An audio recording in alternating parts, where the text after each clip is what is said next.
podcast. Hello. I am Molly, a Not Great Parent over here, and this is Nathan, also a Not Great Parent. Not Great Parent.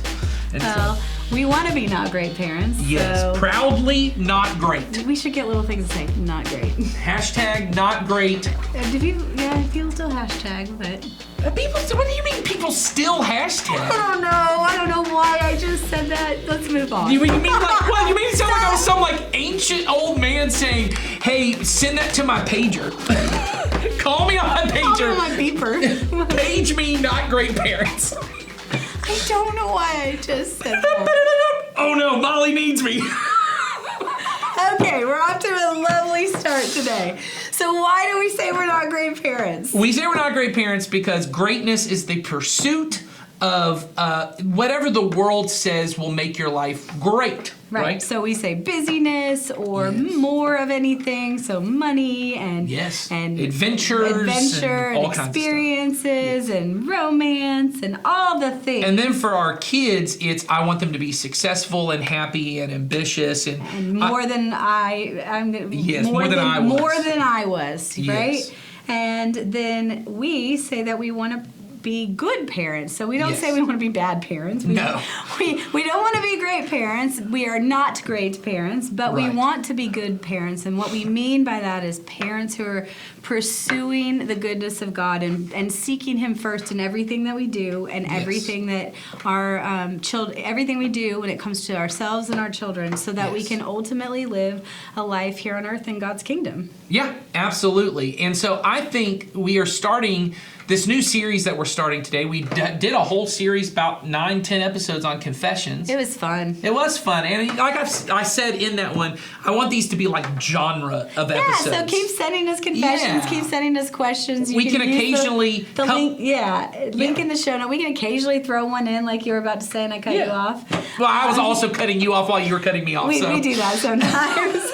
But anyway, we will still... do confessions and questions and things like that. But we do want to move on to a new series. Yeah. Something that we are going to call... Well, we don't know what we're going to call it because I am internally debating whether to call it this or not. Maybe send this as in the form if you like it. I want to call it Parenting Makes Me Crazy. Not Great Parents podcast. Parenting makes you crazy. Parenting makes me crazy. Because... we sound great, don't we? Yeah, exactly. The idea behind it that we really want to actually deal with is we want to do a series really on mental health and what that means to the family. And let's talk about how we went to a conference earlier this year and why this sort of has been, I mean, we all hear a lot about mental health out there, but we went to a conference talking about raising the next generation and exactly what we want to be doing, raising the next generation to love Jesus and love others. And so, we went to it, we heard different experts talking about this in a whole bunch of different ways, and it wasn't all about mental health, but what was was a very common theme, and it went right in line with a book that was produced by this group, saying what our parents aren't telling us, I think, or what parents want us to know, or something. It's basically the things you should know that parents think and feel, but they're not going to tell you. Right, and so what they did was they were talking about what's on parents' minds, what concerns parents, and over and over and over again, both Christian parents and non-Christian parents, mental health is so high on the list, and not just the mental health of their children, but in some cases the mental health of themselves as well. Right. And so we just think that we would be remiss if we didn't even talk about this. I know we've done it a little bit in some of our parenting ministry events, and we talked about it a little bit, but we want this to kind of be an ongoing, open conversation that we have, and certainly there's lots of different areas of it. So, and I think the reason it's important that we as a church talk about this is because I think there are really these two kind of, I would say, like on the spectrum of what people feel about therapy, counseling, mental health, whatever. There really are these kind of two polar opposites, which is there is what I would say is kind of the current worldly view around it, which is therapy has almost become a religion for many people, which is any problem you face in life, any feeling that you have, anything that you're dealing with, therapy will solve every longing you have, every feeling, that if you can get the root of a problem, therapy will solve that. And I think that's one end of a spectrum that's not the exact, I would say, Christian approach. Now, there's this other side which often tends to fall on many Christians, which is if you follow Jesus, therapy is an evil. You shouldn't do therapy. Or medication. Or medication is evil. Or I shouldn't say evil. It is you don't trust Jesus because you go to therapy. Or you should be praying instead of taking any kind of medication. Right. And there's this long gap in the middle, I think, where thoughtful, loving people who are struggling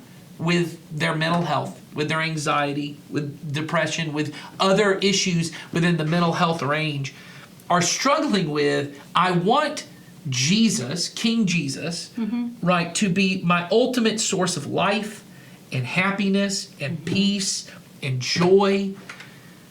But I have these struggles, and does it make me less godly to go to therapy? Or should I just go to this other extreme and say, why do you even need Jesus? Modern therapeutic techniques and modern science and medication can fix all your problems. You don't need Jesus. And what we want to talk about, at least at the very beginning of this whole podcast series, is what is the role of therapy in the life of a Jesus follower? Yeah. Is it okay to go to therapy? Is it, and if it is, how does it fit in the way I think about my relationship with Jesus? You know what I mean? I hope so. I've been to a lot of therapy. Well, that's what I was going to say. Is, so I think the important thing to start with, as we're kind of starting this episode, technically, I'm coming to you on this episode. And then he's leaving us. From a cruise ship. Because I was going to say, so we're doing this part right now, early. and Nathan is headed out on a cruise. While he's for my mental health. For his mental health. Being trapped on a boat with my 4 children. That's exactly. And 4,000 other people. Yes. That will be. Very relaxing. But both of us have been to counseling. I currently have my children see a family therapist, right? My wife has been to counseling. We've been to counseling together, both premarital counseling and as a couple. So I would say, yes, I think therapy does have a role. Certainly if it is something that you need and you are seeking out. I don't know that it has a role for every single person. At every single moment. Right, but I think at various times, or maybe on an ongoing basis, it has a role in the life of a person. I think you would agree with that. I would agree with that. I've also done some myself, some with my husband, with our children, and we recommend it to people in our church who need help. And I mean, we need it too. Yeah, absolutely. So that's what I mean is we've used it, we ask people to use it, and on top of all of that, there's a person on our staff who I think many of you know because he's been on this episode. He's on our other he's on this podcast. He's on our other church podcast. He's also one of our teaching pastors. Yes. Jason Collins. He has done certainly lots of pastoral counseling, but in the last couple of years has made the decision to go back and get his master's degree to become a counselor and to do that for people here in our church, and he has had a lot of experience now doing this. Yeah, and I think you guys are going to hear more and more about this over the next 6 months or so. But he is in sort of the end of this schooling about it, and he is a great resource. So we're going to have him on here. Yeah, and that's particularly in this episode, and probably throughout this series, you'll see him popping up a bunch of this idea of, but particularly right now for this episode, what is the role of therapy in the life of a Christian? Should we utilize it? How should it be utilized? And how do I do that in a way that King Jesus is still my ultimate source of life and peace and joy? And so Molly's not at this moment, but at some point, for you, it will be seconds. Yes, it'll be seconds from now. Yes. It'll flash to Jason and I. Jason and Molly are going to talk about it, and I'm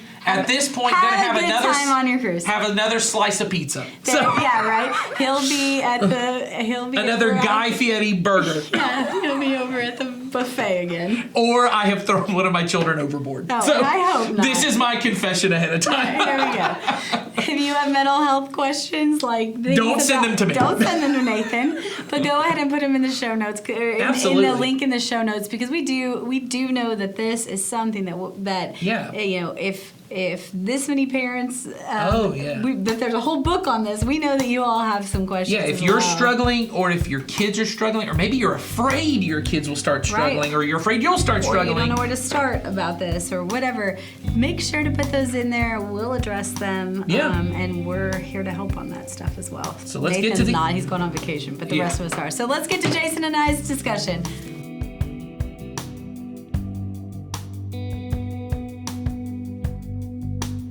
Well, welcome back, Not Great Parents. I have a not great parent here, Jason. Wow, I'm offended. You should not be offended. We are striving to be not great parents. I know how it is. It just sounds a little shocking, doesn't it? It does. It sounds like you're insulting me, but I get it. I'm It's okay. better than when Nathan's kids say it. They say terrible parents. Well, they might be right. They might be right. That is true. Well, we have Jason joining us today. I know you've been with us on a few previous episodes, but it's been a minute. So, I was beginning to wonder if I said something wrong, you'd ask me back or something. No, we just listened to ourselves talk for a while. Yeah, now you must like it. Now we want some variety. No, just kidding. Okay. We've just started a new series. Mm-hmm. I think we titled it "My Kids Are Making Me Crazy" or "Parenting Makes Me Feel Crazy." That's great. Something along those lines. And so when we were thinking about crazy, we're like, let's invite Jason. Exactly. Exactly. No. So we really wanted to kind of talk about, some stuff related to therapy, counseling, mental health. And since you are technically our pastor of counseling, you're finishing, Jason, for those of you that don't know, Jason is finishing a program and certification and being a licensed counselor. And so we have gone to him for all of our mental health questions. Like I'm an expert or something. Yeah, you are. Not quite, but I learned a few things at school. You have learned a lot. Maybe I can apply. And probably from your years of working with youth and adults and all the other things. And I know for some of you who are listening, you've probably been to some of our parenting ministry events, and Jason has put together those, and a few of those have had mental health components, some of the ones that people have been really full of questions about. So we know that there's definitely, you guys have an interest in it, and so we wanted to continue that conversation. We will continue it. And today we're going to talk a little bit about the life of therapy in the life of a Christian, role of therapy in the life of a Christian. So I kind of mumbled through that, but so why do you think we need to talk about it? Why is it important? Wow.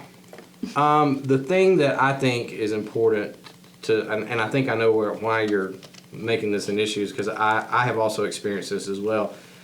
There's this, sort of an undercurrent within a lot of churches and in a lot of the lives of many Christians, and mental health kind of gets a bad rap for some reason. Well, there are a lot of reasons. I think for a lot of years, mental health kind of had a little bit of a stigma in the way of, well, if you have mental health challenges, it just means you're not trying hard enough, or it means that if you're a Christian, you just need to pray about it more, or it's a trust issue between you and God, or things like that. And I'm not saying that those aren't things we ought to look at, but at the same time, mental health, mental struggles that people go through are real. They're not your fault, not necessarily. Right. It just may be some cognitive distortions that you picked up along the way. It could be, we now know the role trauma plays in people's lives and how that affects their mental health in ways that they have no control over. And so a lot of times we as Christians, to adopt that idea of, well, just pray more or just read your Bible more, that's not only not helpful, it's very insensitive to the kind of struggles that a lot of people go through. And so I think I'm hoping that the church is becoming a little more aware and a little more trained in how to approach these kinds of things, and so that we can. And this is what I've told people that when they ask me, why are you going into this program? And I said, well, I want to bring the best of both worlds together. That's what I think is important. I've worked a long time in the church space, in the biblical space, and there's a lot of help and a lot of good things there. But there's a lot of things that science and the mental health world is discovering for us now. And all truth, in my opinion, is God's truth. And so let's bring all of that together. Let's figure out how to make it all work together. So I think that That's my opinion. I know a lot of people that don't necessarily fall into that category, but that's where I'm at on that. Why do you think people have such a hard, I don't want to say such a hard Yeah. time, but it's sometimes you see there's sort of two camps. Not always what, I also agree with you that there Yeah. is an intersection of the two. That is probably where we need to be, but Yeah. kind of explain the history and the background and why we end up with two kind of ideas of, Yeah. let's talk about mental health and let's just, like you said, read the Yeah. Bible and focus on only this. Yeah. Or did I ask a question that's I don't know. There's a unexplainable? lot of whys that I think it's different for different people, but I think it has a lot to do with maybe how we approach Scripture and how we approach God. A lot of times, this was the dilemma that I found when I started entering into the mental health space. A lot of people was like, well, you should just stick to the Bible and give people Bible verses, and if they just follow the Bible, then all the things will be worked out. The problem with that is that's taking, and if you listen to our other podcasts where Ed, me, and Nathan talk about this a lot. 3 Peas in a Pod. Yes, you guys sir. can find it on. You guys On the can, same feed on right the here, same but feed. we talk about the fact that the Bible was not meant to be a mental health guidebook. I mean, we say this all the time. It's a unified story that points to Jesus. Right. That's what the Bible is. And so a lot of times we've taken the approach of, well, there's all these great verses that you can just read and apply to your life and it'll take care of everything. Or you can just pray this prayer and it will cure you or it will heal you or whatever. And I think that's not a very wise approach to the Bible. And so I think just as I don't know hardly any Christians who don't believe that if you're sick in your body, you don't go to a doctor and Right. get some medicine and treat that illness. Everybody I know still goes to hospitals and still goes to doctors for their physical body. But what we know now is that there are mental illnesses and there are treatments that do cure mental illnesses. And so I don't see that as any different. Right. And I think the reason that we have in the Christian space oftentimes separated the two is because we have made mental health more of it's just you and your will, and if you can just steel up your will and just work harder, you can overcome all this stuff. That's just not true. And I would just say science does not bear that out. No. So it needs to be both. Yeah, it's fascinating too. I mean, I think that the science part of it is, you're right. It comes from God. It wouldn't be there if He is in fact the creator of all things. Then that is part of His plan. Exactly. And the chemical imbalances that we now know cause a lot of mental illnesses, are being treated by not just with drugs, but with therapies that Right. actually change. See, there's this thing I talk to a lot of my clients about that recently has been discovered. It's called neuroplasticity. Fascinating. It's isn't amazing. It? Caroline Leaf is the author that you ought to look on this one. She's done a lot of work on this, but basically the idea is the more that we tend to think in one direction, the easier it gets for our brains to go that direction. And so if you spend a lot of time, and if you've had trauma, your brain is basically carved a super highway of negativity that Right, every time you encounter anything or any situation, your mind instantly goes there because it's so much easier for your brain to ride down that highway. So therapy, even talk therapy, can rewire those circuitries so that you can actually build a new pathway so that your default mode doesn't go down the negativity highway, but you actually build a different one. And so there are different therapies and little interventions that I often give clients to do throughout their week. And I say, I know it sounds silly, and you might feel silly doing it at first, but if you stick with this, you'll actually start to see your view of the world and your way of thinking will actually begin to change because you have the ability to do that. I always say this, human beings are the only creature on earth that has the ability to think about their thoughts and the ability to actually change their thought patterns and their brain chemistry just by the way that we show up in the world.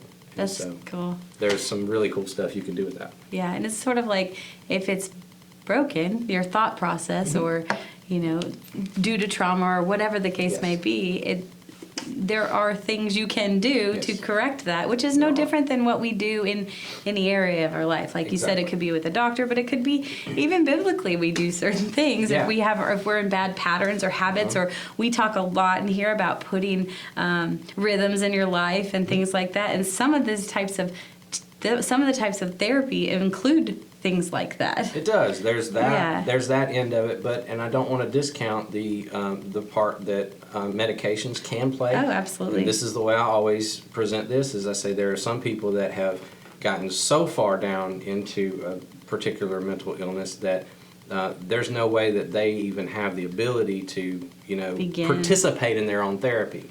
And so in those cases, it sometimes is important for you to have. It's just like the way I describe it is it's like if you came to the doctor and you had a broken leg, the doctor wouldn't just say, well, keep walking on it until it gets better. They would say, no, you need a crutch to take the weight off of that leg Right. so that it heals, and then you can put weight on it when you regain strength.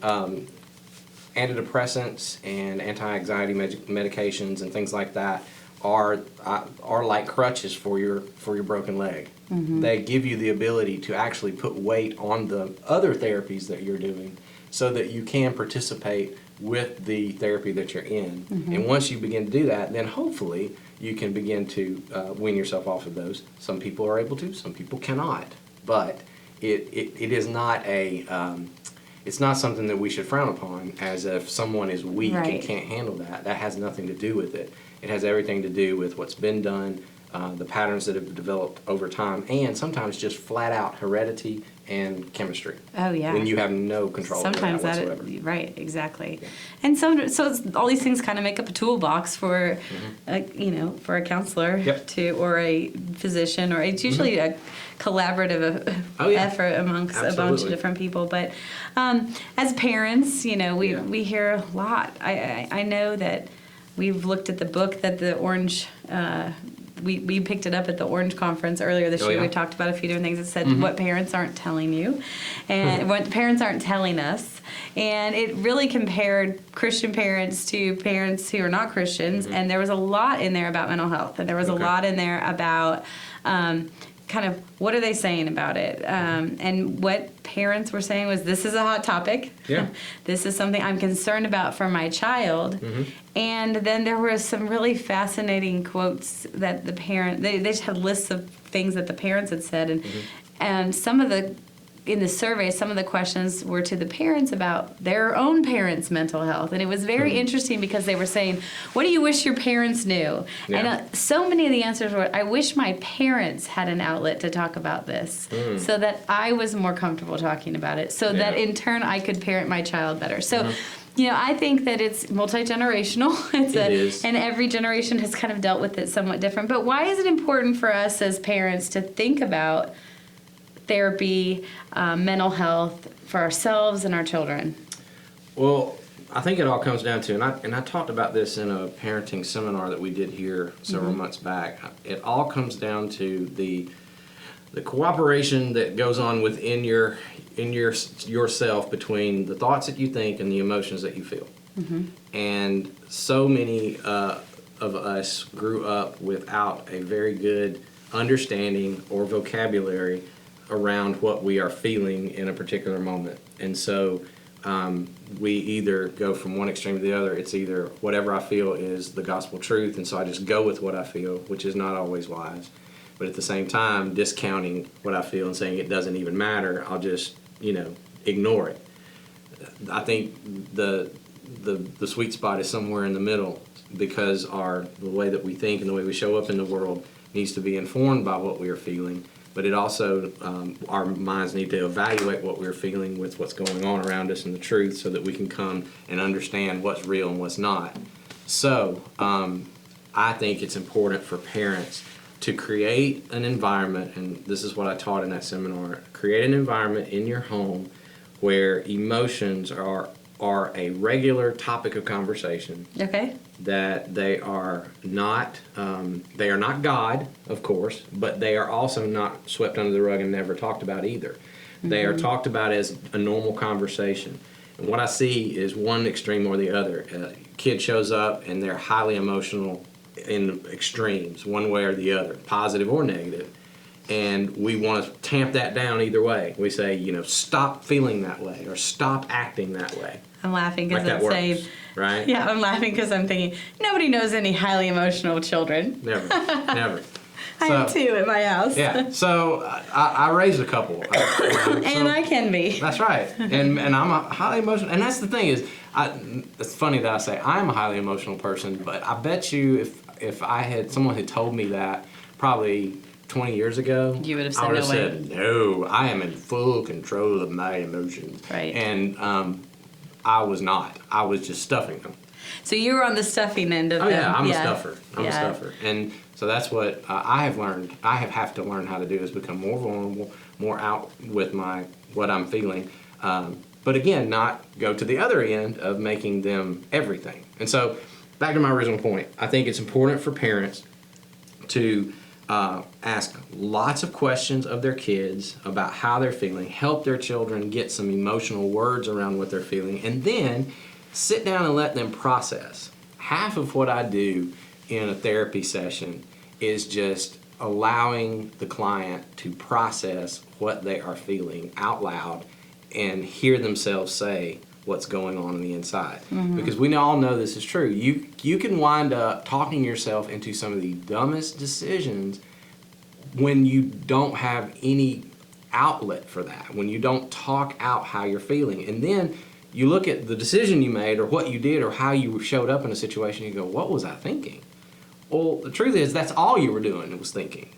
And you weren't actually processing it with another human being or in a way that actually helps you get a balance on those things of what's going on inside you. And so there's this thing called the emotions wheel that I love to use with clients, and I encourage parents to use it with their kids. All you gotta do is Google it. Yeah. It's on. Or we can put a link into it in the show notes. But there's like tons of different versions out there. But Right. it's basically a tool that actually will help you expand your vocabulary of feeling words. Because So helpful because people don't know how to use them. I'm one of the people that has a hard time identifying. Yep. You And say, "How mostly you because feel?" as a child I was explosive and then we swept it under the rug and so then I decided I just want to have those. That's right. So, I think that I've So- looked at that emotions wheel probably more in the last year than my whole life. Well, good for you. And tried to too. come up with new words to That's describe right. what I'm feeling or thinking or, Yep. just it's more than try to just- understand myself a little bit better. Yeah, And I explain would to say others. it's more than just getting the words. I mean, No, it the is. words are important. Yes, it gives you something to talk about. But for me, what I try to push people to do is not necessarily just say the word of how I'm feeling, but why and where did that come from? Right. And let's evaluate that. But if I can't get to even a word, That's I can't right. even get to the That's why right. or the what Yeah. or the whatever. It's just a whole lot of feeling and no Yeah. definition Yep. of what that is or where it comes from. A lot of So- people, you just talk to them and you say, well, what's going on with you? I'm just mad. Okay. Well, mad can be anything, and it can come from About different what? places. Yeah, and and I always say, anger is a secondary emotion. It is fueled by something else. Google the anger iceberg. Anger's on the top. It's a great picture. I've seen it. Anger's on the top. It's what you see, but underneath that, it's a myriad of other different emotions that cause that. And it's usually hurt, frustration, or fear.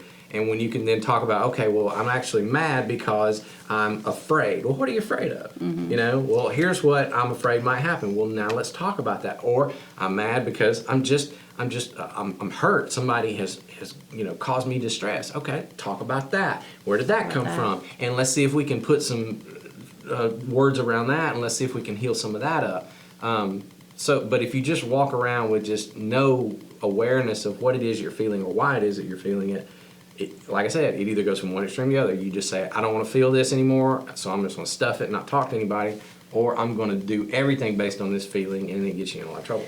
Yeah, so I asked you the question of why we think it's important for parents to talk about therapy or think about mental health and therapy, and what you just described is something that I think has been interesting to me. I want to hear about my child, what's going on with him. Yeah. I ask him all the time, why'd you feel that way, whatever. But here's the deal, and if I can't do it too, Okay. it's really hard to do it with my own you child. mean your personal life? Personally. Yeah, and so I think that is why I've been so much more inclined to try to figure it out myself, or to understand what I'm feeling before I ever even go into some of these conversations with them, because if I don't know what I'm feeling, and then we go into a conversation and something happens, it immediately becomes like a tense moment or a difficult conversation. And it's in part because I hadn't done my part up front to kind of understand where my starting point was. Exactly. And this is what that makes me think of. And I've said this to parents all the time, is if your kids are like very good at sniffing out a phony. Yes. And if you have not done any kind of emotional work yourself, and you don't even have a good handle on your own emotions, for you to then come in and try to handle your kids, it just comes off as fake. And if you're not able to be, and here's the other thing, at some point it's important for you to say things to your child like, Mom knows exactly what that feels like. And let me tell you about what I have felt, or what I am feeling right now. You know, if you're hurt or fearful or frustrated about something, and they're in it too, you come alongside. You don't come against and say, stop feeling that way. You know, I get that there are behaviors we want to change. I get that. But just hitting the behavior only will only frustrate your child more, and it's going to frustrate you too. But when you come alongside the child and say, Mom feels this too, Dad feels this way too, and let me tell you what pissed me off at work. Or you may not say that to your kid. You might. You might. I say that to my teenagers now. I was going to say, you probably do. Or you say, you know, or I remember a time when, or even especially, you don't tell them stories from your childhood as much as you do. This is how I felt last week. Yes. And I know exactly what that feels like, and let's talk about that. Right. And that then brings you side by side with your child instead of head to head. I think you have to meet your children where they're at, but in order to do that, they need to meet you where you're at. You want to know where they're at. It's got to go both ways. But it's got to be an appropriate way. It's got to be appropriate, right? So, but as a parent, you do have to have some level of vulnerability with your child. Absolutely. And you have to be able to speak. We talk so much on this podcast about modeling behavior and living out what we're asking our children to do, and this is just yet another example. And like you said, it's got to be appropriate, age appropriate, and we're not going to sit down and dump our entire baggage on our children. You don't give them things they can't handle. Right. We're not asking them to hold our emotions. We're trying to walk alongside them and help them understand. Because you are an emotional being as much as your child is an emotional being. And if you don't show them that an adult is also an emotional being, they get the idea of, oh, something's wrong with me, and I need to be cured before I become an adult so that I can be this non-emotional being. Right. And then that gives them a warped view of adulthood. But when you come alongside them and show them, no, we all feel this stuff. I feel the same emotions that you feel. Now, you want to model a way to handle them in an appropriate way. But you definitely do not want to make them think that emotions means there's something wrong. Right. And just like anything, we as parents have the most influence in our children's lives at certain stages. And so this is really important to try to get right younger. I mean, when I think about what I talked about earlier, the people who say, I wish my parents had an outlet, or I wish I knew how to do this, that in part comes because it wasn't done. So, what a great time to start practicing and to learn these things, so that when your children are faced with different things, they have the emotional wherewithal and terminology and capacity to be able to handle what comes their way. And admitting when you mess up. Yep. Because you're going to mishandle your emotions. You're gonna parent out of anger sometimes. We've all done it. You're going to lose control of yourself, or you're going to get really down and you're going to show your kid a really dark place. And it's important to come back and to say, like, if you handle, like, for instance, if you handled your anger inappropriately, and I've said things to my kids. Who hasn't yelled at their child or yelled lashed in an inappropriate way or said something I regret, then coming back behind that and going, hey, that was wrong. I apologize. I'm going to do better and not react to you that way again. Ask for forgiveness, and then help the child see, okay, when I mess up, there's a path back. Right. And it's not fatal, and I don't just ignore it either. I go make amends to the people that I've hurt. So Right. that's important too. Right, which is exactly what we do in our relationship with God. We go to Him Yes. and we say, "Hey, I have done this," and Yeah. we work through that. So this is all really helpful. I think it's. We're going to continue to talk about this, probably multiple episodes. Great. This will not be your last time with us. You did not say the wrong thing, so. We'll see. My man blown it Well, again. Nah, I don't think won't so. ask me back. It We'll might see. be really good now. No, Jason is it's going to be fun. the third member of our podcast. Uh-oh. I mean, now we'll have to be three peas I don't know if I want to go that far. You don't want to be three peas in another pod, do I know, you? that's plenty. That That is podcast takes plenty of my energy. and emotional energy, I'm sure. Because if you haven't watched it, I sit in the middle of Nathan and Ed, and I try to moderate this thing, and it's like just trying to, a runaway car off the road. You're just trying to keep it there. So. Well, it is pretty entertaining to watch, but it's also good content, I think. So, Thank you. well, we'll have some resources for you guys in the show notes, and please send us in questions or any kind of. We're still taking confessions, even though we're not technically doing that series anymore. Feel free to send us confessions. Maybe you have one that you want us to address with Jason too, but send that in. Write in a question so they'll bring me back. Yeah, right. I only want Jason to address That's this right. confession. He must be on the podcast Yes, for this there you go. question. Demand Jason and we will bring him back. Thanks. Thanks for being with us today. We'll see you guys next time. Take care.